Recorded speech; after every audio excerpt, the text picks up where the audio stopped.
여러분 반갑습니다. 대답이 없는 거 보니까 하나도 안 반가운 모양이죠.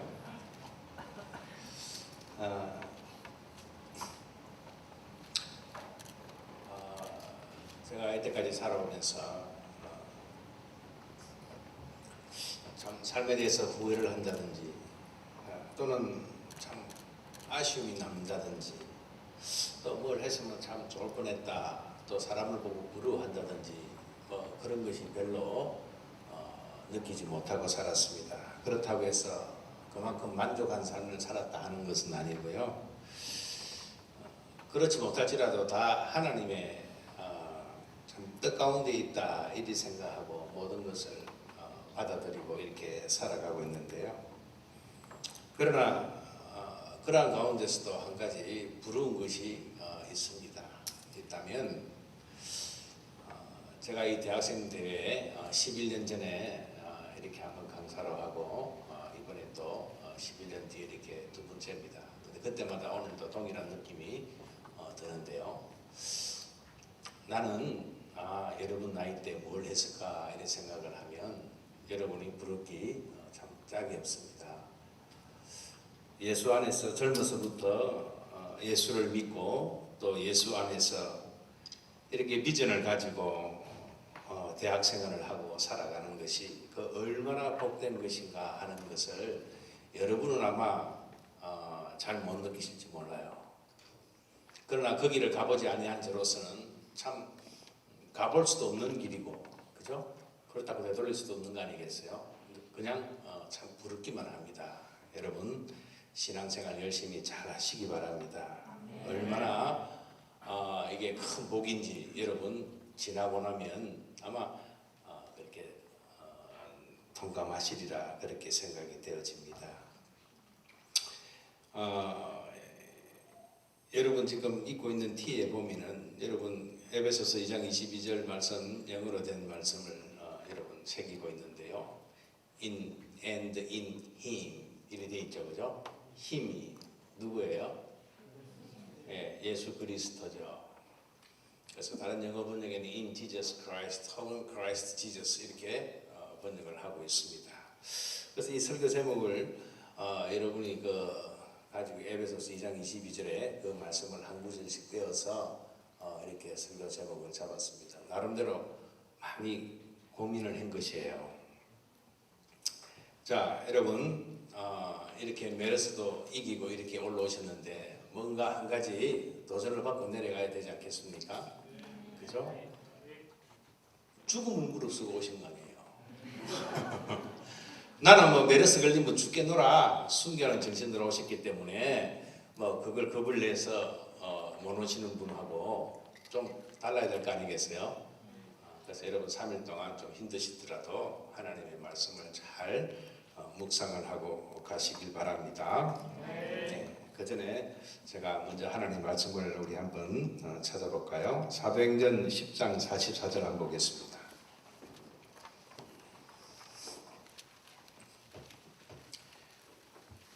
제가 읽겠습니다. 베드로가 이 말을 할 때에 성령이 말씀 듣는 모든 사람에게 내려오시니 라고 되어 있습니다. 베드로가 이 말을 한다. 이 말은 베드로가 고넬료 집에서 설교를 할 때입니다. 그러니까 베드로가 고넬료 집에서 설교를 할 때 성령께서 내려오셔서 모든 말씀을 듣는 모든 사람에게 성령이 임했다 하는 것이죠. 베드로가 고넬료 집에서 설교하실 때 그 임했던 그 성령께서 오늘 저와 여러분이 이 집회에 우리가 말씀을 나눌 때에 말씀을 듣는 모든 사람들에게 성령이 임할 줄로 믿습니다. 구약의 하나님이나 지금 21세기 하나님이나 동일한 하나님이기 때문에 그렇습니다. 오늘 첫 집회 날인데요. 예수 안에서 함께 지어져 가느니라 하는 말씀 가운데 예수 안에서라는 이 단어에 초점을 맞추어서 오늘은 살펴보기를 원합니다. 이 말씀을 좀 더 구체적이고 이해를 돕기 위해서 요한복음 17장 12절 16절의 말씀을 본문으로 택해서 말씀을 살펴보기를 원합니다.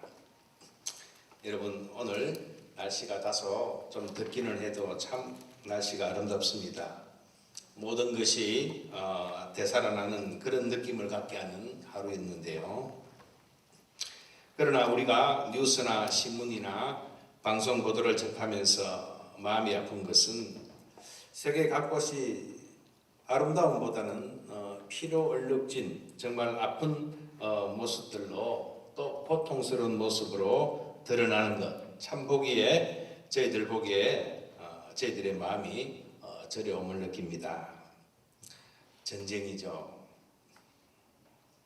이 지구상에 전쟁이 잠잠한 순간은 아마 거의 없었던 것 같습니다. 크고 작음이 문제가 있지만 계속해서 이렇게 사람 간에 서로 피 흘림은 끊이지 않는 것 같습니다. 이 전쟁이야말로 하나님을 거역하고 하나님과 멀어진 인간의 모습을 가장 잘 표현하는 것이기 때문에 참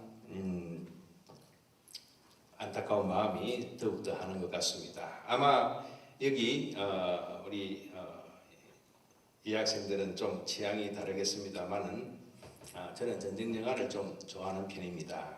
뭐 총 쏘고 사람이 죽고 그러한 것이 좋은 것이 아니고 전쟁 영화 가운데 그려져 있는 갖가지 모양의 인간의 모습들 또 마음속에 있는 것이 전쟁 영화를 통해서 때로는 정말 우리에게 깜짝 놀랄 만할 정도로 표현되는 것을 보는 그런 느낌이 있기 때문에 전쟁 영화를 좋아합니다. 여러분 오래전에 제가 보았던 영화가 하나 있습니다. 플래툰이라는 영화입니다. 여러분 거의 대부분 혹시 보셨나요? 못 보셨어요. 플래툰이라는 영화가 있습니다. 굳이 한국말로 번역하자면 소대 그런 뜻입니다. 군사용어죠. 한 소대. 아마 1987년도에 만들어진 영화라고 기억이 되어집니다. 당시 아카데미 작품상을 포함해서 4개의 아카데미 수상작을 했던 그런 영화이기도 합니다. 이 영화를 감독한 이 올리버 스톤이라는 이 본인은요 월남전에 직접 참전을 했던 그런 경험을 가지고 영화를 만들었습니다.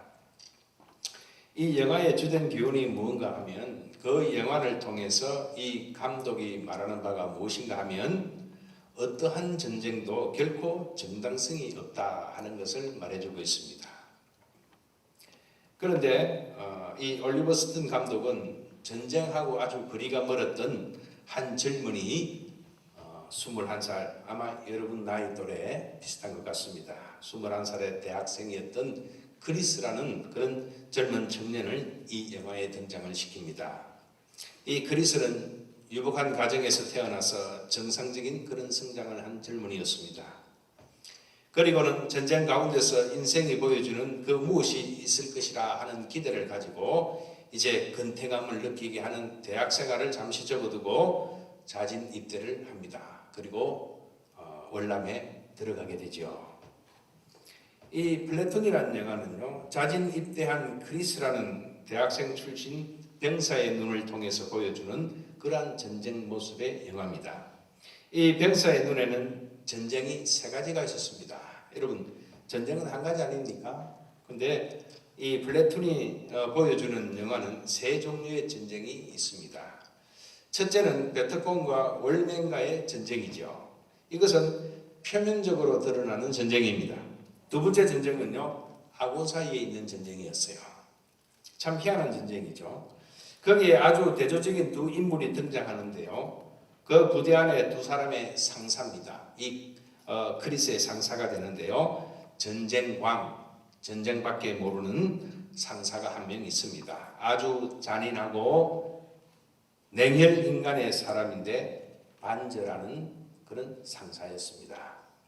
이와 반대로 또 다른 상사가 한 명 있는데요. 아주 인간미가 있고 의로운 사람인데 엘리어스라는 그런 상사입니다. 이 전쟁에서 2 상사는 모두 전사를 하게 되죠. 그리고 3번째 전쟁이 있습니다.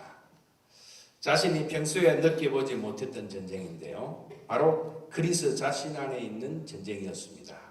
적들과 싸우면서 또 같은 내무반 생활을 하면서 생명을 담보로 해서 정글을 헤치면서 때로는 자신을 겨누고 있는 저격수의 위험 앞에서 하루하루를 보내면서 자기 안에서 선과 악이 싸우는 것을 이 그리스는 발견하게 되는 것입니다.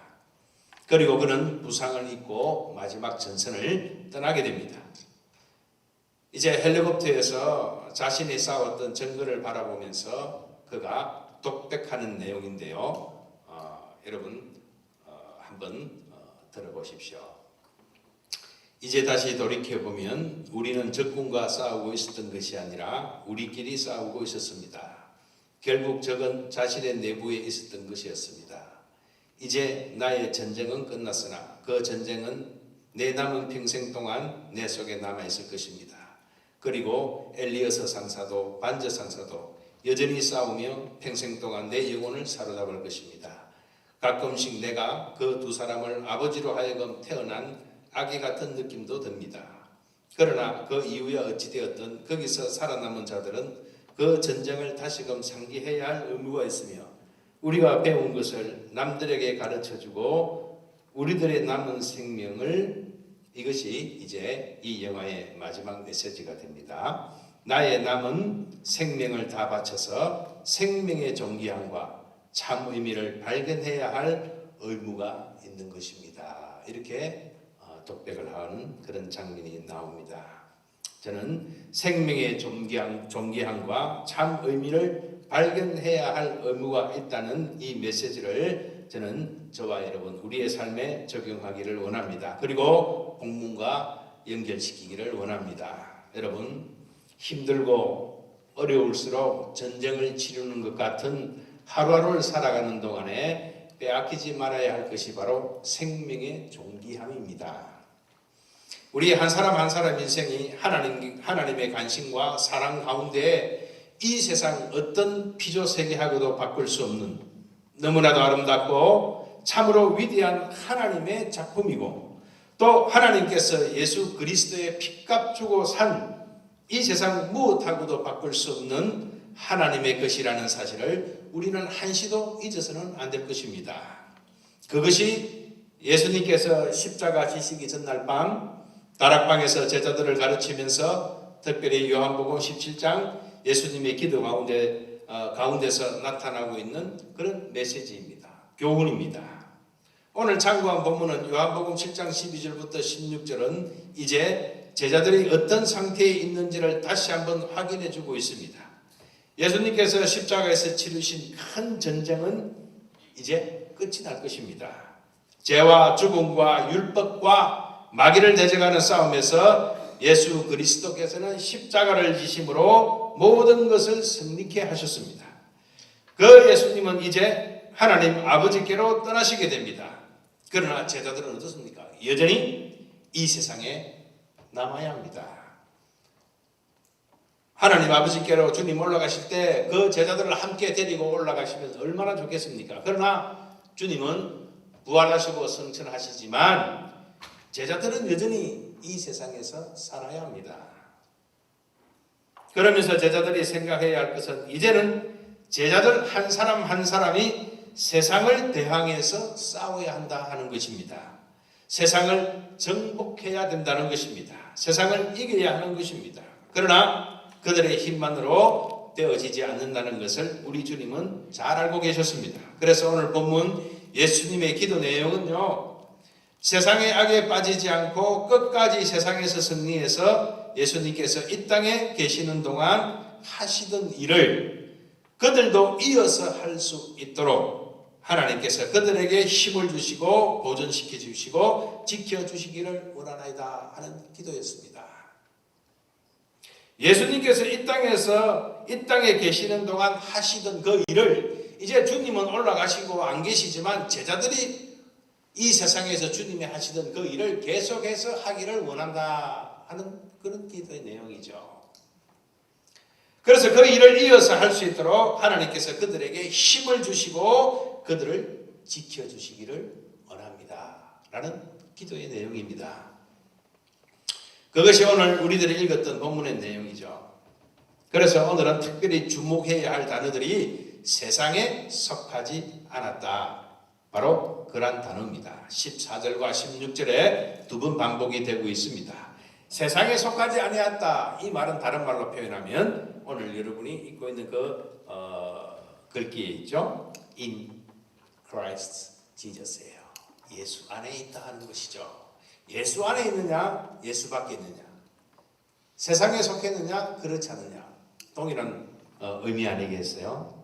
14절 마지막 부분에 보면 이는 내가 세상에 속하지 아니함 같이 저희도 세상에 속하지 아니함을 인함이니이다. 16절에도 내가 세상에 속하지 아니함 같이 저희도 세상에 속하지 아니하였삼나이다. 이렇게 되어 있습니다. 바로 우리들이 오늘 다시 한번 되새길 내용이 이것입니다. 세상에 속하지 아니했다. 이게 도대체 무슨 의미입니까? 세상에 우리들이 살고 있는데요. 세상에 살고 있지 않습니까? 믿지 않는 이웃들과 비슷한 직업을 가지고 또 비슷한 음식을 먹고 살아가고 있지 않습니까? 세상에 속하지 아니하였다. 이게 무슨 말일까요? 그것을 제대로 깨달아야 바로 제자들은 그들의 사명을 제대로 감당할 수가 있었고 제자로서의 신분이 무엇인지를 확인하고 남은 평생을 주를 따라 살 수가 있을 것이고 저와 여러분 우리들에게도 마찬가지일 것입니다. 내가 세상에 속하지 아니하였다. 이 말이 무엇인지 우리들은 알아야 합니다. 어떤 면에서 이것이 신앙의 근본적인 의미인지도 모르겠습니다. 세상에 속하지 않았다. 이 말을 우리들은 세 가지 관점에서 요한복음 본문의 중심으로 이 시간 살펴보도록 할 것입니다. 첫째는요, 긴장이 있다는 뜻이고요. 두 번째는요, 그래도 우리에게는 살 길이 있는데 그것은 세상이 아닌 딴 곳에서 오는 은혜가 있다는 뜻이죠. 세 번째는 우리가 세상에 남아서 여전히 할 일이 있다. 그런 뜻입니다. 첫 번째로요, 긴장이 있다고 그랬죠. 긴장 부분입니다. 텐션이에요.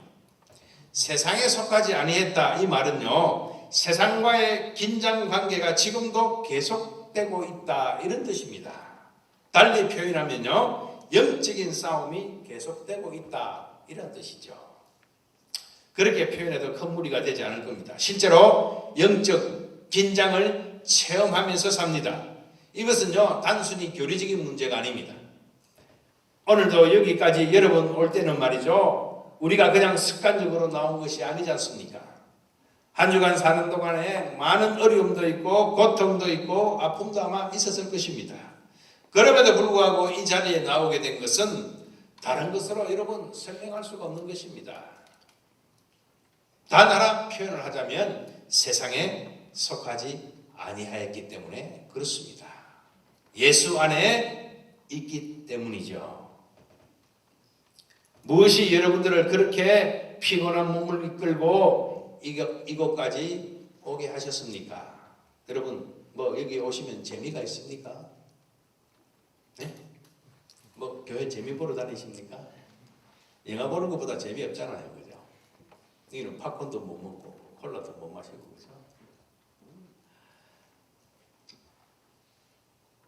뭐 그렇지 않지 않습니까? 또 여러분 뭐 여기 혹시 또 뭐 저녁 먹으러 오신 분이 있습니까? 오늘 저녁을 막 기대하면서 오늘 저녁 메뉴가 뭘까? 그죠? 뭐 그런 생각을 하면서 오시는 분이 뭐 어디 있겠어요, 그죠? 비록 세상에 살고 있지만 여전히 예수 안에 있기 때문에 가능한 것입니다. 세상에 속하지 않았기 때문입니다. 긴장 관계가 있습니다. 여러분 신앙생활 제대로 하려면요, 긴장이 있어야 합니다. 이것은 체험되어지는 것입니다. 성경 공부에서 발견하는 것이 아니고요, 영적인 긴장이 있습니다.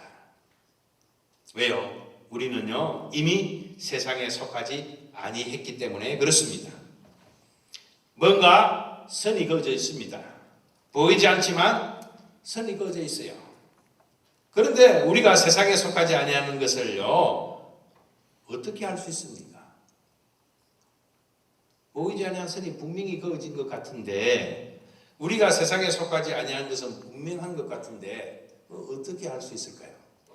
신분증을 보고 할 수 있을까요? 여러분 학생증 다 갖고 계시죠? 거기에 나는 세상에 속함 안 속함 뭐 그런 거 다 구별됩니까? 아니죠. 여러분 또 뭐 명함을 파고 다닐 수 있는 거 아니잖아요. 뭘 보고 갈 수 있어요? 이것은 조금 전에 제가 말씀드렸다시피 체험되어지는 것이다 그랬습니다. 삶의 문제죠. 관념적인 것이 아닙니다. 삶의 문제라는 것입니다. 그래서 오늘 12절을 살펴보면서 이 부분을 좀 더 깊이 다루어 보십시다. 여러분 12절을 한번 보시기 바랍니다. 내가 저희와 함께 있을 때에 내게 주신 아버지의 이름으로 이 말은 두 가지 의미가 있습니다. 아버지를 대신해서 또 한 가지 의미는요. 아버지의 능력으로 다윗과 골리앗이 싸울 때 만군의 여호와의 이름으로 갈 때는 이스라엘을 대표해서 하나님을 대표해서 나아가는 것이고 하나님의 능력을 의지하고 나아가는 것입니다. 저희를 보존하와 지키었나이다. 육신을 입고 이 땅에 계시는 3년 동안 제자들은 늘 예수님께서 보호하셨고 함께 하셨고 지켜주셨습니다. 그 중에 하나도 멸망치 않고 오직 멸망의 자식뿐이오니 이는 성경을 응하게 함이니이다 라고 기록이 되어 있지 않습니까?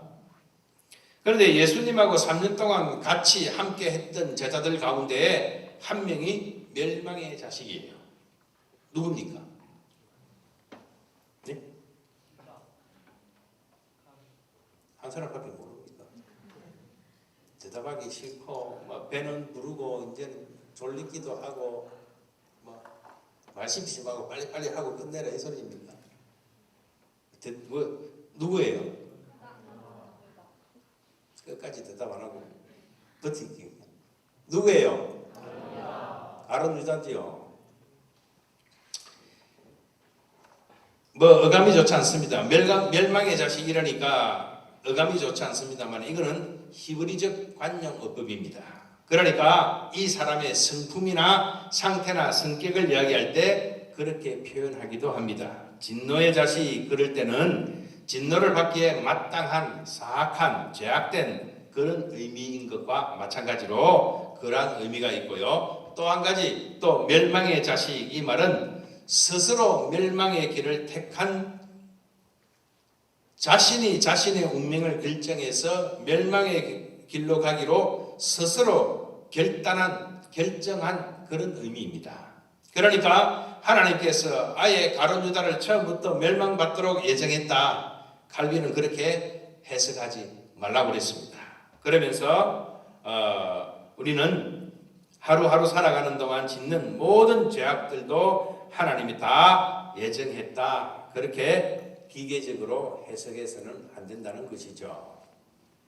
예수님을 그처럼 따라다녔지만 예수님의 말씀을 듣고 예수님이 행하시는 기적을 보았고 예수님이 얼마나 의로우시고 정말 그 당시 누구도 함께하기 힘들었던 가난하고 소외되고 병든 자들과 함께 하시는 예수님의 그 사랑을 체험을 하고 가룟 유다는 무엇인가를 깨달았어야 했는데 마음을 닫고 끝까지 그러지 아니하고 예수 안에 거하지 못하고 자신이 택한 길을 택해서 가버렸다 그런 뜻이에요.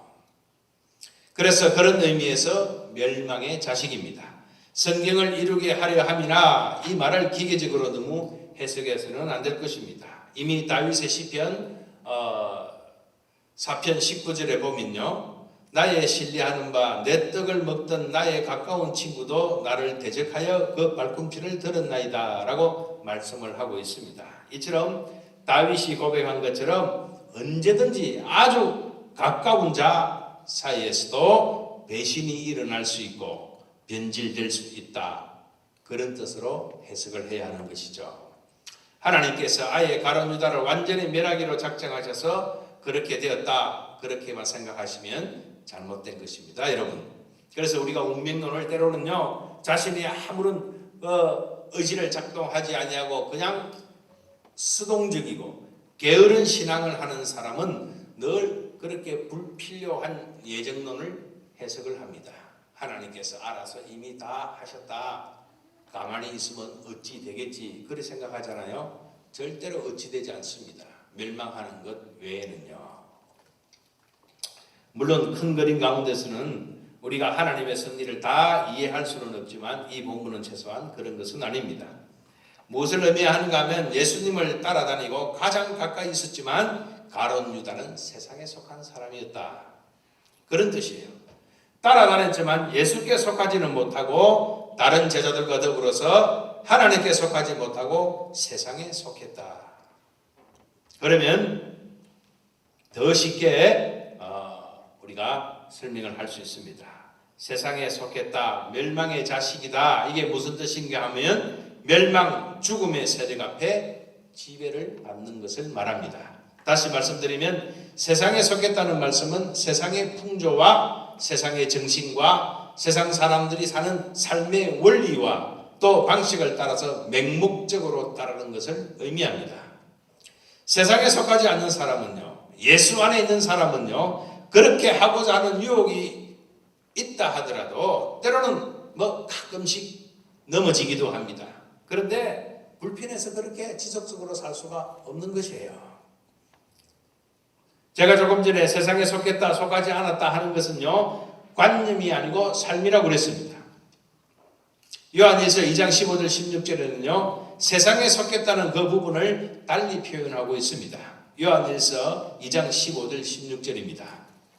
이 세상이나 세상에 있는 것들을 사랑치 말라. 누구든지 세상을 사랑하면 아버지의 사랑이 그 속에 있지 아니하니 이는 세상에 있는 모든 것이 육신의 정욕과 안목의 정욕과 이생의 자랑이니 다 아버지께로 쫓아온 것이 아니요 세상으로 쫓아온 것이라 라고 기록을 합니다. 세상을 사랑한다 그랬어요. 쫓아다닌다 그런 뜻이거든요. 세상을 쫓는다, 세상을 사랑한다. 그런데 세상에 있는 것이 무엇입니까? 무엇이 있어요? 본문에 보니까 육신의 정욕과 안목의 정욕과 이생의 자랑입니다. 세상에 속하지 않는 사람, 즉 예수 안에 있지 아니하는 사람은요, 이렇게 육신의 정욕과 안목의 정욕과 이생의 자랑, 이 쾌락을 쫓으면서 살 수가 없는 것입니다. 맹목적으로 그렇게 되어지지가 않아요. 여러분 돈 있다고 한번 생각을 해보십시오. 돈 가지고 그렇게 마음대로 사치하면서 방탕하게 사라지지가 않습니다. 세상에 속하지 않은 사람은요, 그렇게 사라지지가 않아요. 그렇게 되어지지가 않는 것입니다. 그렇게 살아갈 수가 없어요. 물론 넘어질 때도 있고 또 때묻을 때도 있습니다. 그렇지만 그렇게 되어지지는 않습니다. 안목의 정욕, 눈으로 보는 것으로 살지 않는다 이 말이죠. 눈으로 보이지 않는 것, 기쁨이라든지 사랑이라든지 화평이라든지 이런 것은 눈에 보이지 않는 것입니다. 사실요, 우리 몸의 간장도 그렇습니다. 눈에 보이지 않는 것들이 다 귀한 것입니다. 또 공기 같은 것 얼마나 귀합니까? 그 다음에 이생의 자랑, 이것이 무엇입니까? 자신의 이름이 높아지고 사람에게 기림을 받고 기세 등등하는 것, 그런 것 좋아하지 않게 되어 있다는 것이죠. 그렇게 되어지는 자신이 부끄럽게 되어 있어요. 예수를 제대로 믿으면요, 자신의 이름이 높아지고 사람에게 기림을 받고 기세 등등하는 것, 이런 건요, 오히려 자신이 부끄럽게 여긴다 이 말이에요. 이것이 바로 세상에 속했느냐 속해지지 않았냐, 그것을 우리에게 지금 말씀해 주고 있습니다. 세상에 속했느냐 속해지지 않느냐, 이 말씀은 그의 삶의 방식이 어떠냐, 그것을 보면 알 수 있다는 것입니다.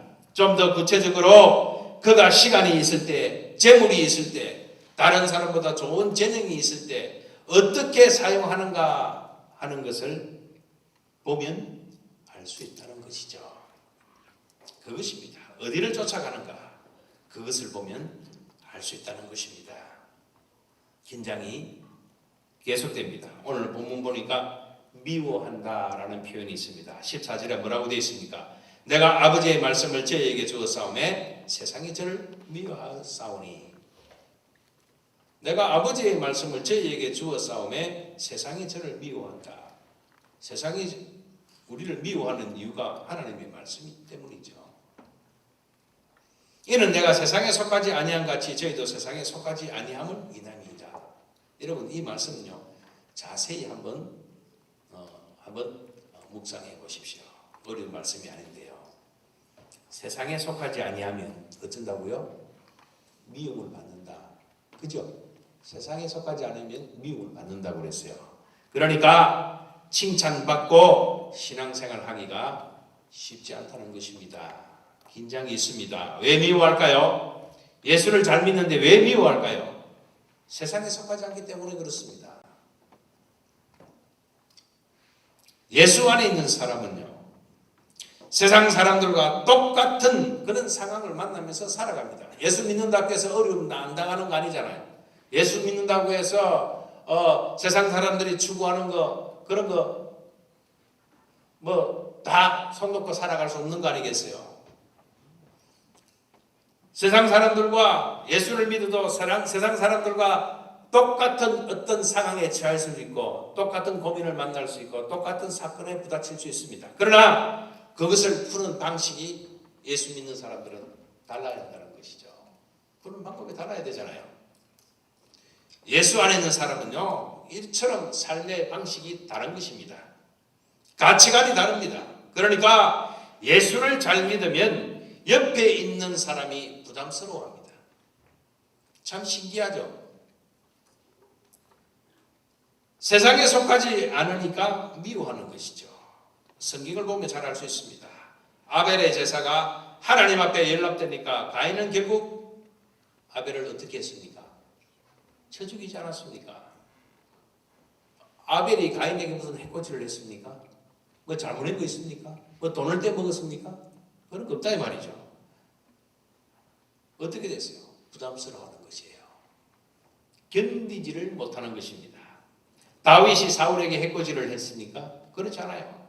하나님과의 관계가 바로 되어지고 다윗의 찬양이 뜨거워지면 뜨거워질수록 사울 왕은 다윗을 죽이려고 하는 마음이 불같이 일어난 것입니다. 다른 이유가 있는 것이 아니라는 것이죠. 여러분, 하나님에 대해서 하나님에 속한 자가 있는 것 자체가 사실은 세상이 부담입니다. 없으면요, 예수 안에 가는 사람이 없으면 마음껏 어두운 가운데서 행할 수 있는데 그렇지 못한 것, 그렇게 살지 않는 그 모습이 부담이 되는 것이죠. 그래서 할 수만 있다면 멀리하고 피하고 또 듣는 것입니다. 그래서 여러분 혹시 믿지 않는 가정 식구들이 여러분을 핍박할 때에 여러분 내가 제대로 믿는구나 여러분 그렇게 생각하시면 됩니다. 실제로 미워서 그런 것이 아니지요. 부담이 됩니다. 근데 좀 견디셔야 해요. 그것이 오늘 본문도 이야기하는 것입니다. 세상을 위하는 것이고 사랑하는 것입니다. 내가 사는 모습이 다른 것을 계속 보여주어야 합니다. 돈이 없어도 감사할 수 있는 것을 보여줄 수 있어야죠. 저렇게 엄청나게 당하고서도 그래도 찬양하는 저 친구 혹시 또한 친구 아니냐 그렇게 결국 그 친구가 나중에 함께 돌고 다니겠어요. 여러분 긴장이 필요합니다. 물론 우리에게는 그 긴장이 때로는 갈등으로 올 수도 있습니다. 회의를 가질 수도 있습니다. 깊은 고뇌에 빠져서 하나님이 정말 살아계시고 나를 사랑하는데 왜 이러한 일이 생깁니까? 때로는 하나님을 원망하는 마음도 여러분 생길 수가 충분히 있습니다. 그러나 그건요 여러분 당연한 것입니다. 세상에 속한 사람은요 그런 일이 일어날래야 일어날 수가 없는 거 아니겠어요? 예수 안에 있기 때문에 세상에 속하지 아니했기 때문에 여러분 그런 일이 일어나는 것입니다. 여러분 감사하셔야 합니다. 하나님과 씨름하고 하나님 때문에 고민하는 것은요 믿음의 부재가 아닙니다. 그것이 곧 믿음입니다. 여러분 그것이 믿음이에요. 네? 세상에 속하지 아니해서 그것 때문에 고통을 느끼고 때로는 절망 가운데 씨름하는 이것이 바로 여러분 믿음이에요.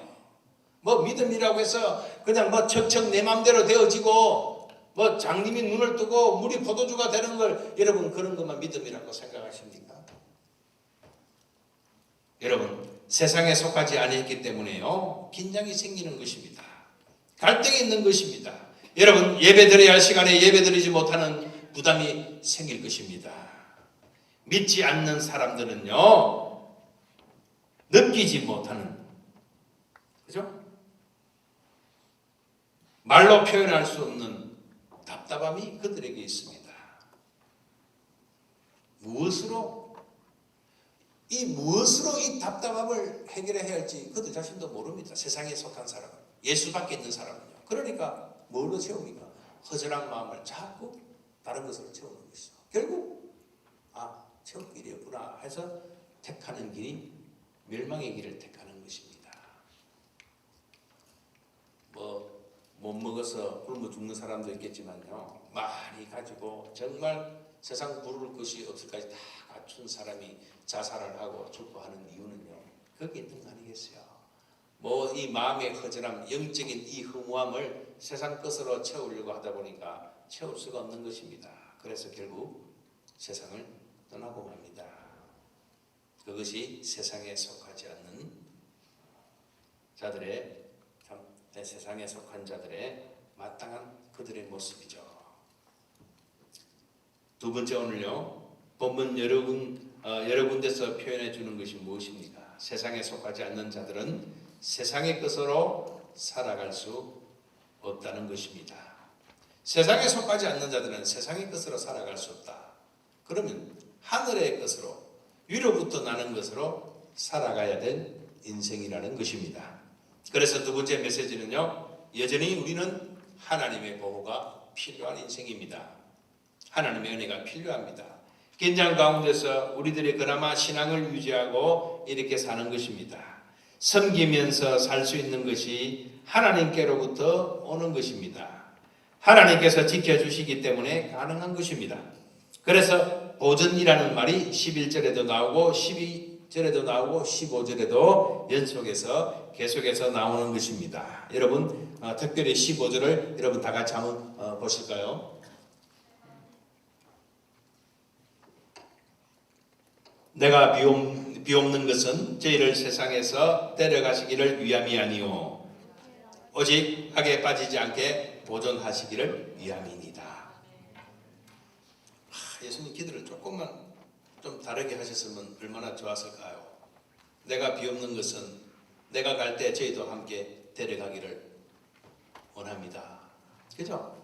그러면 이런 험한 꼴 세상에 안 보고 학점 딴다고 힘들고 그렇게 힘들게 학점 따고 졸업했는데 또 취직도 힘들고 또 겨우 취직해서 결혼 좀 하려는데 또 예수 믿는 형제 자매도 드물고 그죠?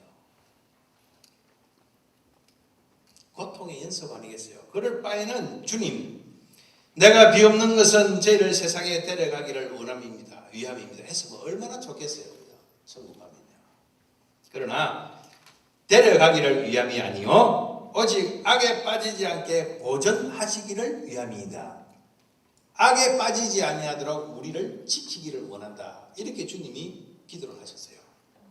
악에 빠지지 아니하고 나의 사는 삶을 통해서 하나님께서 나에게 맡겨주신 말씀을 통해서 성령의 도우심으로 오히려 악을 극복하고 가까운 데 있는 이웃을 인도하도록 하나님께서 우리를 지켜주시는 것입니다. 우리가 너무 힘들 때 그죠? 여러분 그런 인생 연륜이 짧다고 해서 고민이 없는 거 아니잖아요. 그죠? 나름대로 그죠? 죽을 것 같은 고민들 다 있어요. 어릴 때 그죠? 초등학생들 1, 2학년 보면 자기들끼리 굿을 치고 딱지 치고 놀다가 그거 잊어버리면요 죽을 것 같아요. 우리가 볼 때는 아무것도 아니고 쓰레기 같지만 걔들은 그거 없으면요 인생 허무함을 느껴요. 얼마나 힘들게 그걸 끌고 모았는데 재산이 송두리째 날아가고 내 인생이 날아가는 거예요. 제가 어릴 때 그렇게 생각했거든요. 근데 그 나이 나름대로의 다 그런 고통이 있다 이것이죠. 나이가 많고 연륜이 많고 가진 게 많은 사람만의 그런 고통을 겪는 것이 아니고 그 나이에 다 겪는 고통들이 있습니다. 여러분 어른들이 보실 때 너희들이 무슨 걱정이 있냐 주는 밥 먹고 열심히 공부만 하면 되고 깝깝하죠. 그런 소리 들으면요. 그죠? 이제 부모들은 내 세대를 안 겪고 나자마자 아버지로 태어났나 싶고, 그죠? 나자마자 막 한 50대, 60대로 태어나가지고 우리 세대는 못 겪어가지고 저렇게 이야기하시는가 생각도 들지요. 다 겪긴 겪는데 저도 이 나이 되다 보니까 겪긴 겪는데 다 잊어버려요. 그렇지만 여러분 나름대로 삶에 이런 무게가 있단 말이죠. 그래서 어떤 때는 좀 내를 좀 데려가 주시길 뭐 이렇게 까지 뭐 그럴 때가 있지 않습니까? 그런데 죄송스럽게도 예수님은 그렇게 기도를 안 하시고 또 데려가시는 거 원치 아니하셨습니다. 하나님이 허락해야 되는 거 아니겠어요? 여러분이 가시려고 해도 예수님이 문을 막고 계세요. 도망치지 못하게요. 그러니까 우리는 천국에 가고 싶은데 주님은 못 올라오게 막고 계신단 말이죠. 기도도 그렇게 안 하시고. 그러니까 어디서 저와 여러분 결판을 내야 됩니까? 네? 이 세상에서죠. 이 세상에서 결판을 내야 되는 것이에요. 우리들의 저와 여러분 우리들의 삶의 현장에서 결판을 내야 됩니다. 물론 하나님께서 필요하신 대로 다른 길을 여실 수도 있습니다. 그러나 지금 우리들의 처한 상황들 바로 그 가운데서 하나님께서는 위로부터 내리는 힘, 위가 막혀 있는가를 주목하라는 것이죠. 딴 데 막혀 있는 거 그것 뚫으려고 애를 써도 안 될 때가 참 많이 있습니다. 먼저 위가 뚫렸는가를 한번 보라는 것이죠. 세상의 모든 문제는요 하나님과의 관계에서 오는 문제입니다. 하나님과의 관계에서 오는 그 문제가 표면적으로 드러나는 것이 세상으로 오는 것이죠. 여러분 위로는요 세상에서 주는 옆에서 주는 이 위로는 진정한 위로가 될 수 없습니다. 누가 뭐 진정 사람이 사람을 어떻게 보장을 하고 어떻게 위로를 주고 마음의 평안을 주겠습니까? 일시인 것뿐이죠. 진정한 위로는요 어디서 옵니까? 위로 오는 것이에요. 위로부터. 그래서 위로잖아요. 위에서 내리는 것이 진정한 위로예요. 우리에게는요 기쁨이 이겨야 미움을 이길 수 있습니다. 그래서 계속해서 하나님께서 강구하는 것이 우리의 기쁨이 되어야 합니다. 은혜가 있어야 또 우리가 악을 극복할 수 있지 않겠습니까? 그런데 여러분 이스라엘 백성들을 한번 보십시오. 그들이 가나안 땅에 들어가기 전에요 광야 생활을 했습니다. 광야 생활을 통해서 그들이 배운 것이 무엇입니까? 왜 하필 광야 생활을 통해서 가나안 땅에 들어가는 것을 하나님은 준비를 시키셨을까? 여러분 광야는요 세상적으로 보면요 어떻습니까? 아무것도 없는 곳입니다. 가망이 없는 곳이에요. 광야는 가망이 없는 곳입니다. 오늘의 표현을 빌리면 세상에 속하지 아니한 곳이 광야입니다. 먹을 것이 없습니다. 마실 물도 없습니다. 강렬한 볕만 있고 사람들은 지치는 그런 곳입니다. 그런데 광야가 어떤 곳인가 하면요 하나님의 은혜로 충만한 곳입니다. 한순간도 하루라도 하나님의 은혜가 끊어진 곳이 없는 것이 바로 광야 아니겠어요? 하나님의 은혜가 하루라도 끊기면 그들은 줄여 죽었을 것입니다. 구약적인 표현으로 하나님의 쉐키나 영광이 가득한 곳입니다. 그래서 하나님께서 이스라엘 백성들을 인도할 때 보면요 꼭 세상에 속하지 않는 곳 같은 그런 곳으로 인도를 하십니다. 하나님이 이스라엘 백성들이 이끌어갈 때 옆에 시냇물이 흐르고 과일이 주름주름 달리고 이런 곳에 인도하셨으면 그죠? 불평도 좀 덜 하고 배고프면 과일 따다 먹기도 하고 목마르면 목도 축이기도 쉽고 좀 그럴 텐데 하나님은요 그런 곳에 우리를 인도하지 아니하시고 세상에 아무것도 없는 그런 곳에서 우리를 인도하십니다. 여러분 기억하실지 모르겠습니다. 이스라엘 백성들이 애국을 떠나가지고 첫 번째 다다렸던 곳이 어디입니까? 위기를 당했던 곳이 어디입니까? 거기는 애굽에 속하지 않았던 곳입니다. 거기는 아무것도 보장되지 않는 곳입니다. 바로 믹돌이라는 곳입니다. 믹돌. 앞쪽은요 바다예요. 홍해 바다고. 뒤쪽에 보니까 바로의 병사들이 병거를 이끌고 오는 것입니다. 피할 데가 없습니다. 바다 외에는 피할 곳이 없습니다. 물에 빠져 죽든지 아니면 상대가 안 되는 싸움을 싸우다가 죽든지 그 둘 중에 하나를 택해야 하는 것이죠.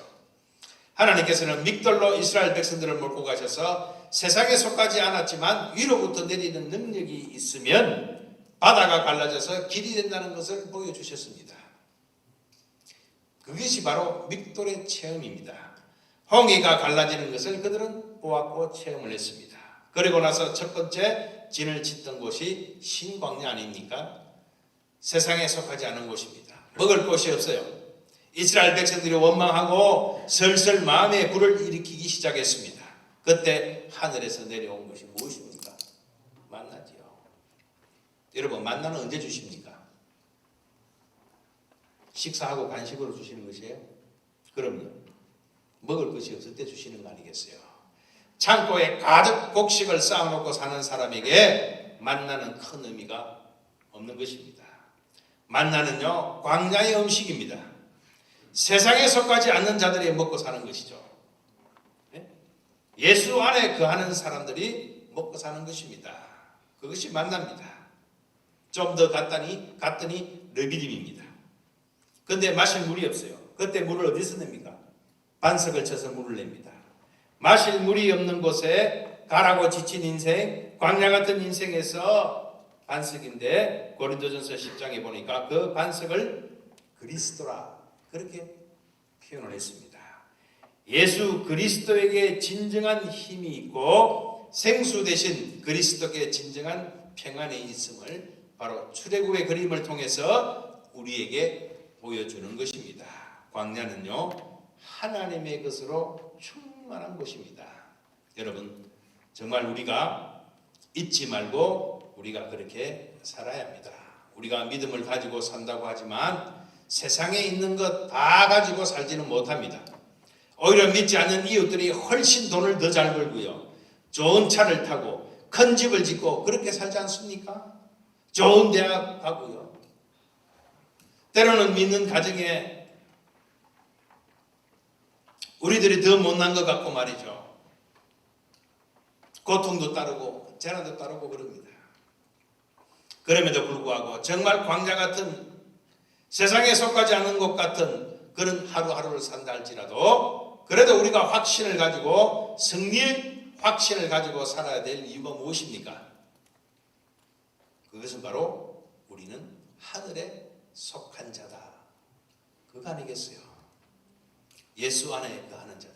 우리는 세상에 속하지 아니하였다 이것입니다. 위에서 주시는 것으로 우리는 살아갈 수 있다 그런 뜻입니다. 바로 광야는요 가나안 땅에 들어갔어도 젖과 꿀이 흐르는 땅에 들어갔어도 하나님만 의지하고 하나님의 것으로 사는 인생, 하나님을 믿고 사는 백성들의 어려움과 거룩함을 선포하고 살도록 하나님께서는 광야의 학교를 여시고 그들을 훈련시켜 주신 것입니다. 하나님께서 미워서 우리들에게 병을 주시고 고통도 주시고 시련을 주는 것이 아닙니다. 여러분 우리가 세상에 속하지 않았다는 것을 보여주시고 하나님만 의지하도록 하나님의 것으로 살도록 하나님께서 우리에게 때로는 광야 학교에 입학시키는 것을 여러분 믿으시기를 바랍니다. 하나님이 사랑하셔서 그렇습니다. 하나님은 우리가 초라하게 살고 수준 낮게 살고 정말 가난하게 사는 것 원치 않으십니다. 여러분 우리를 너무 귀하게 여기시니까 귀한 삶을 살도록 좀 가치 있는 높은 수준의 삶을 살도록 하나님께서는 광야 학교에 우리를 보내셔서 정말 하나님을 의지하고 하나님의 것으로 능히 살 수 있는 것 세상을 향해서 보이면서 살도록 우리를 그렇게 권고하셨습니다. 그것이 오늘 본문에 잠시 지나가는 말씀입니다만 하나님의 큰 선물이 있습니다. 여러분 발견한 것이 무엇입니까? 만나의 교훈과 연결되는 것인데요. 마태복음 4장 4절이죠. 사람이 떡으로만 살 것이 아니요 하나님의 입으로 나오는 모든 뭐로 산다고요? 말씀으로 산다. 우리 오늘 본문 14절 어떻습니까? 내가 아버지의 말씀을 저희에게 주었사오매 세상이 저희를 미워하고 이는 내가 세상에 속하지 아니한 같이 저희도 세상에 속하지 아니함을 인함이이다. 예수님께서 세상을 떠나시면서 제자들에게 무엇을 남겨주셨습니까? 네? 큰 재산요? 큰 옷요? 뭘 남겨주셨어요? 네? 오늘 본문 14절에 있잖아요. 내가 아버지의 말씀을 저희에게 주었사오니 뭘 주셨다고요? 예, 말씀을 주셨죠. 그래서 제자들이 가진 게 무엇입니까? 말씀밖에 없잖아요. 그죠? 말씀밖에 없습니다. 바로 하나님의 계시이신 예수 그리스도의 그 자체, 그리고 그분의 입으로 나왔던 모든 하나님의 말씀, 이것 제자들이 받았어요. 예수님이 3년 동안 제자들을 훈련시키시고 당신은 가셨어요. 함께 데려가시지 아니하고 가시면서 제자들에게 말씀을 주고 가시면서 악에 빠지지 않도록 보존시켜달라 기도하시고 가신 것이에요.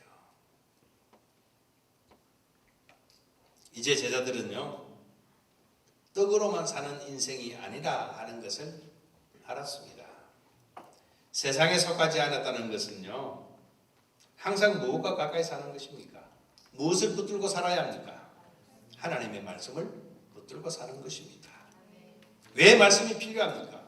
세상에 속했다 속하지 않았다 하는 것은 삶의 방식을 의미한다고 제가 말씀을 드렸습니다. 바로 세상을 보는 눈이죠. 가치관입니다.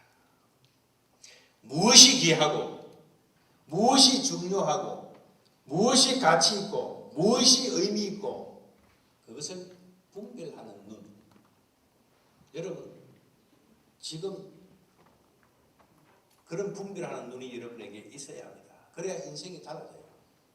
예수를 믿으면서도 예수 안에 거하면서도 여전히 세상의 가치를 두고 가치관이 변하지 아니하고 있으면요, 그거 참 스스로가 힘들어요.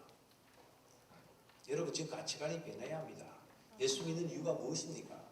예수님께 기도해서 더 좋은 데 취직시켜주고 더 좋은 데 취직하고 장가가고 집 짓고 사고 팔고 하는 그것 때문에 예수 믿으십니까? 아니잖아요. 여러분 예수를 믿으면요, 세상을 보는 눈이 달라져야 합니다. 내 인생 가치관이 달라져야 해요. 세상을 보는 눈이요, 커지고 깊어져야 해요. 여러분 성경을 통해서 우리는 선지자고 선견자가 되는 것입니다. 예?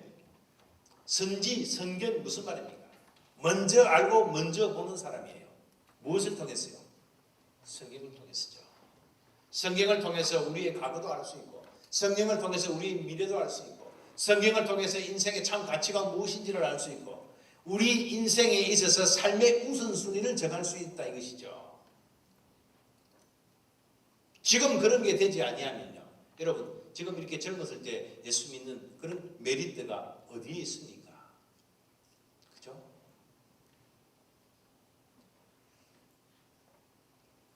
말씀을 통해서 제자들은 이제 새로운 것을 발견합니다. 그러니까 사도 바울의 입술에서 어떤 고백이 나왔습니까? 예수 그리스도를 아는 지식. 이제 예수 그리스도를 알다 보니까 그분을 얻고 보니까 그분과 함께 살다 보니까 그처럼 자랑하고 좋아했던 그의 학식이라고 그럴까요? 가말리엘 제자잖아요. 그 당시 참 대단했거든요. 또 로마 시민권이랄까요? 아주 가문 있고 배경 있는 그 자신의 혈통, 그리고 율법학자로서의 권위와 명성, 이런 게 다 뭐같이 보였다고 그랬어요? 예? 좀 고상하게 배설물이지. 한마디로 하면 뭡니까? 참 신기한 게 영어로도 한국말하고 비슷해요. 등. 그죠? 등이 똥이잖아요. 그죠? 유식한 말로 배설물이고. 그죠? 그 자체가 여러분 배설물은 아닙니다. 그러나 더 귀한 것을 발견하고 그것을 붙들다 보니까 그런 것에 신경을 쓰고 삶을 얽매이고 집착할 수 있는 그런 여유가 이제 없는 것입니다. 여러분, 우리들의 직업 참 중요합니다. 돈도 있어야 되고요. 취미생활도 해야 합니다. 그러나 그것이 예수 그리스도를 향하는 저와 여러분 우리들의 마음을 흐트러 놓거나 또 빼앗고 예수 그리스도와 멀어지게 하는 것을 여러분 절대로 용납해서는 안 됩니다. 세상에 속하지 않는 자이기 때문에 여러분 그렇습니다. 여러분 예수를 믿으면서도 여전히 세상 것이 그대로 좋아 보이면 그것 아직 여러분 배설물을 들고 있는 것과 동일한 것 아니겠습니까? 이제 세 번째 말씀을 드리고 말씀을 맺겠습니다. 야, 이때까지 이렇게 오래 했는데 세 번째 줄잡아 한 30분은 남았구나. 세 번째는요, 저는 한 10분 안에 끝나요. 힘을 가지시는 바랍니다. 이 세 번째 내용이 내일 저녁에도 계속 연결되기 때문에 거룩이란 주제로 아마 또 다루게 될 것입니다. 그래서 간단히 다루도록 하겠습니다. 세 번째는요, 사명의 문제입니다. 예수님께서 여전히 세상에 남아있기를 원하십니다. 살아가는 방법은 예수님이 가시는 곳 같이 데리고 가시면 얼마나 좋겠어요. 그죠? 거기서 제일 우리를 사랑하는 것 같은데요. 그죠? 예수는 가시는 곳마다 데리고 가셨다가 천국에 가실 때 또 우리를 데리고 가면 참 좋은데 때로는 우리를 홀로 두시기도 합니다. 문제의 구렁텅이에 그냥 남겨두시기도 하고요. 광야 같은 곳에 우리를 서게 하시고 때로는 우리를 지치게도 하시고 힘들게도 하십니다. 왜요? 하나님은 세상을 포기하시지 않으시기 때문입니다. 여러분 무슨 말씀인지 잘 이해가 안 가시죠? 여러분 제가 오늘 한 가지 참 중요한 말씀을 드리겠습니다. 여러분 우리가 잘못 사는 거예요. 저와 여러분 우리가 세상에 속하지 아니하는 저와 여러분 예수 안에 거하는 저와 여러분 우리가 잘못 살게 되면 우리가 세상에서 계속 거룩함을 잃어버리고 세상처럼 되어버리는 게 세상의 재앙입니다. 여러분 믿으세요? 무슨 말인지 아시겠어요? 잘 모르시는구만요. 우리가 세상에 남아있는 이유가 무엇입니까? 세상을 살리도록 우리를 세상에 남겨놓으셨다 이 말입니다. 세상을 살리기 위해서 예수님이 우리를 데려가시지 아니하고 이 세상에 남겨두셨다 이것이에요. 예수님이 제자들을 이 땅에 남겨놓고 홀로 가신 이유가 세상을 구하기 위해서 제자들을 이 땅에 남겨두신 것입니다. 그런데 그 제자들이 빛을 발하지 못하고 하나님 뜻에 순종하지 못하면 그것이 세상의 재앙이 된다 이 말이에요. 이해가시겠어요? 네? 그래서 마찬가지입니다.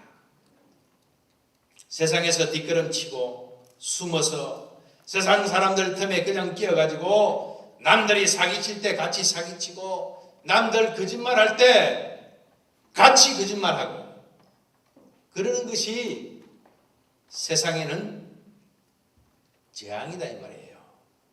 예수를 믿는 사람이 세상 사람들과 동일하게 거짓말을 하고 사기치고 함께 그런 짓을 하고 또 세상 사람들이 기뻐하는 그것으로 똑같은 기쁨을 삼고 살아가는 이것이 이 세상에는 재앙이 된다 이 말이에요. 예? 그걸 그렇지 못하게 하기 위해서 그걸 막기 위해서 예수님께서 여러분들을 이 땅에 남겨놓으신 이유인데 말이죠. 예? 그래서 빛과 소금의 역할을 하라고 그러잖아요. 빛과 소금의 역할을 감당 세상에서 하기 위해서 여러분들을 데려가시지 아니하고 이 땅에 남겨놓으시고 예수님은 홀로 가신 이유란 말이죠. 그런데 남겨놓은 여러분들이 예수님이 하시던 일을 그대로 하지 아니하고 세상에 휩쓸려 버리면 이 세상은 재앙이 된다 이 말이에요. 네? 하나님은 그걸 싫어하십니다. 그래서 우리를 남겨두시는 것입니다. 할 일이 있기 때문이죠. 세상을 살리기 위함입니다. 이제 세상의 가망성은요 저와 여러분 우리들에게 달려 있습니다. 이것은요 교만이 아닙니다. 그것을 표현할 때는 교만한 것이 아니에요. 겸손으로 표현해야 됩니다. 독선이 아니고 섬김으로 표현해야 하는 것이죠.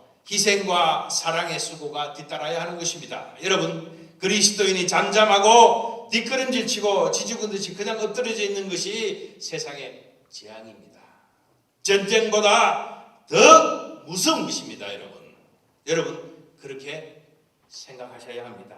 전쟁보다 더 무서운 것이 그리스도인이 빛과 소금의 사명을 다 저버리고 세상에 속하지 않은 자들임에도 불구하고 어떻게든 세상과 짝하려고 하고 세상에 속하려고 하고 발부동 치는 게 그것이 바로 세상에서 일어나는 가장 큰 재앙이다 이 말입니다. 여러분 세상에서 제일 무서운 것이 뭡니까? 돈이에요. 아무리 신앙이 있고 아무리 거룩하다 하더라도요 돈 앞에서는요 거짓말 서슴없이 합니다.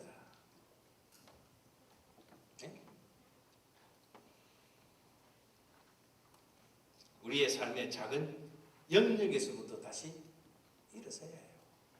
사소한 거짓말도 안 되는 것입니다. 여러분 세상에 남아있는 이유가 저와 여러분 세상에 남기던 이유가 다 있습니다. 우리가 구원받는 것이 세상에 전부가 아니잖아요. 그게 목표가 아니잖아요. 그죠? 그것이 목표고 우리가 천국 가는 게 전부고 그것이 일생일대의 목표라고 한다면 아까 예수님 올라가실 때 우리를 남겨두고 기도하고 그렇게 같이 있지 않았을 것이에요. 그죠? 우리 다 데리고 가실 거예요. 예수님 영접하자마자 다 올라갈 거예요. 믿는 사람 한 사람씩 그죠?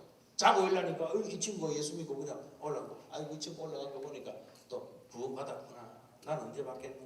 이제 이런 식으로 다 올라갈 거예요. 그게 목적이 아니고 구원받고 난 이후에 삶의 목적이 있다 이것이죠. 왜 여러분들을 이렇게 20대 초반에 예수 믿게 했을까요? 힘들게. 차라리 요즘은 뭐 100세까지 산다니까 한 99살 정도 돼가지고 내일 가면 오늘 정도 돼가지고 예수님 영접하면 얼마나 제일 수준 맞는 거 아니겠어요? 90평생, 99평생 세상 실컷 재밌게 놀고 주일 한번 안 지키고 주일 한번 고수구지 김밥 싸고 오만테 다 쟁기고 놀고 11조 한번 안 하고 개봉사 한번 안 하고 이렇게 살다가 맨 마지막에 또 주님 막 소가리 지잡기로 소 뒷걸음질하다 주님 만나가지고 또 구원도 받고 그게 제일 좋은 거 아닐까요? 언제 죽는지 알 수가 없기 때문에 그렇습니다. 요즘 뭐 죽겠다 하면 뭐 간다 하고 뭐 나타나는 게 있더만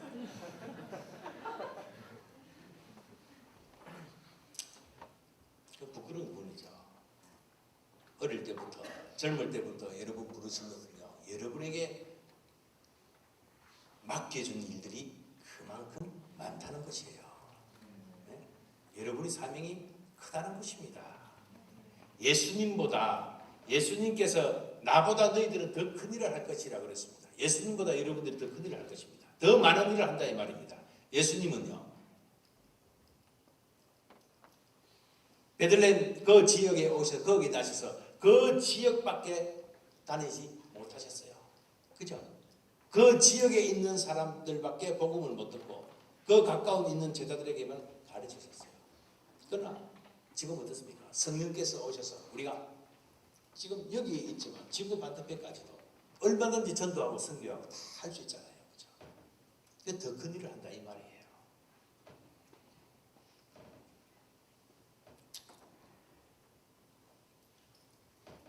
우리가 세상에 남아있는 이유가 다 있습니다. 어떤 사람은 공부를 하고 어떤 사람은 사업을 하고 어떤 사람은 가정에서 아이를 키우고 무슨 일이든지 좋습니다. 그러나 세상에 속하지 않는 정말 세상을 향한 세상을 품고자 하는 마음이 우리 가운데 있어야 합니다. 좀 크게 보고 넓게 보셔야 합니다. 그게 비전이죠. 뭐 사소한 것, 뭐 눈앞에 보이는 것, 뭐 돈, 그 몇 푼 이런 거, 자기 자존심, 명예 이런 거 그거요. 그 걸레를 한번 싹 닦으면 다 없어질 그런 거 갖고 인생의 목숨을 건단 말이죠. 여러분 그래서는 안 됩니다. 세상을 보고요. 세상을 향해서 품고자 하는 그런 마음을 여러분 가지셔야 합니다. 불행하게도 참된 그리스도인들을 사실은 만나기가 참 쉽지 않습니다. 우리의 고민입니다. 때로는 참된 목회자들 보기 힘든 것이 여러분들의 아픔일 수도 있습니다. 다 우리들의 고민이죠. 이제 뭐 고인이 되었습니다만 필라델피아의 다운타운에 있는 텐스 프레스비테리안 처치 그 담임하셨던 제임스 보이스 목사님이라고 계십니다. 참 유명하신 분이에요. 그분이 언젠가 설교 중에 이런 말을 했습니다. 오늘날 기독교가 박해받지 않음으로 말미암아 대단히 저급한 상태로 전락되었습니다. 설교 중에 그런 말씀 하신 적이 있습니다. 여러분, 세상에 속하지 않으면 예수 안에 있으면 우리에게는 늘 긴장이 있습니다. 그러나 위로부터 내리는 하나님의 은혜로 우리들은 하루하루를 살아갑니다. 그리고 우리의 삶의 영역에서 우리는 세상을 향해서 대응을 해야 합니다. 에스겔서에 나타난 골짜기에 마른 뼈들이 있는 곳에서 하나님의 말씀이 대응되고 생기가 불어넣어질 때 생명이 일어나는 그러한 역사가 있었던 것처럼 저와 여러분 우리의 가는 곳에 그러한 생명의 역사가 일어났으면 참 좋겠습니다. 광야 같은 그런 순간들 상황들이 지금 우리의 삶의 모습인지 모르겠습니다. 그러나 세상에 속하지 않는 그곳 세상의 것들은 없는 그곳이라 할지라도 하나님의 것으로 충만한 그런 옥토로 신령한 옥토로 복된 옥토로 만들 수 있다는 확신을 가지시고 믿음으로 승리하는 저와 여러분이 되기를 주님의 이름으로 축원합니다. 기도하겠습니다. 하나님 아버지 오늘도 저희를 사랑하시고 하나님께서 우리를 얼마나 귀하게 여기시며 참으로 소중하게 여기시며 우리를 통해서 맺혀질 열매를 인하여 기뻐하실 하나님인 것을 깨닫게 하심을 진심으로 감사합니다. 하나님 참으로 이 세상의 무서운 재앙 위기가 단순히 전쟁이나 기근이 아니요 세상에 속하지 아니한 예수 안에 거하는 하나님의 백성들이 빛을 잊어버리고 맛을 잊어버리고 참으로 어두운 데서 세상과 짝해버리고 진정으로 예수 그리스도의 사랑과 복음의 아름다운 능력을 선포하지 못함이 있음을 저희들 깨닫사오니 하나님 다시 한번 저희들을 긍휼히 여기시고 권고하시고 믿음으로 다시 한번 저희들을 세워주시기를 간절히 빌고 원합니다. 비록 갈등이 있고 광야 같은 세상을 산다 할지라도 하나님의 주시는 은혜로 넉넉히 세상을 섬기며 사랑하며 품을 수 있는 저희들이 될 수 있도록 인도하여 주시고 그러한 가정이 되게 하시고 그러한 교회가 되어질 수 있도록 다시 한번 은혜를 더하여 주옵소서.